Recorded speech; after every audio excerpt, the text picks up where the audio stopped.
Nou, in die kerklike jaar is 'n bazaartyd. Soos 'n bietjie lanai sprinkel. Groot woorde.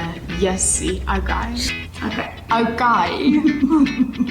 Ek het hierdie geoefen in die kar nou daartoe.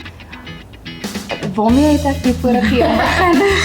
Nee, wat moet ek sê? Ja, wat?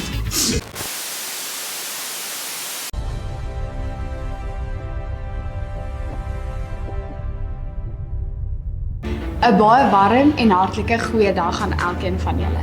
My naam is Lanai Traskot en welkom by hierdie week se Blitsflits, maar ook welkom by die Hervormde Kerk.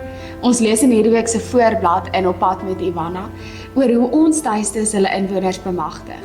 As hierdie jou interesseer, gaan lees gerus meer. Dan deel ons ook graag die volgende goeie nuus met u rakende ons predikante en gemeentes. Dominee Stefan Botha is tydens hierdie jaar se algemene jaarvergadering verkies as die direkteur van die Voortrekker Monument en Erfenis Stichting. Ons as kerk is saam met hom opgewonde en baie trots. Ons wens hom sterkte toe met sy volgende werksaamhede. Ons almal weet watter tyd van die jaar hierdie is.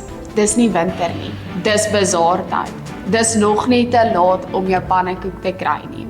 Gaan lees gerus meer in die Blitspos vir 'n bazaar naby jou.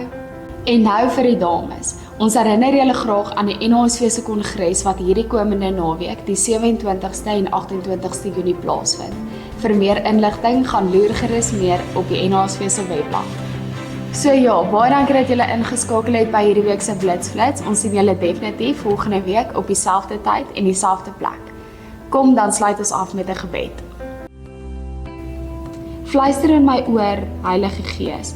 Ek sal dan net die goeie dink. Spoor my aan, Heilige Gees.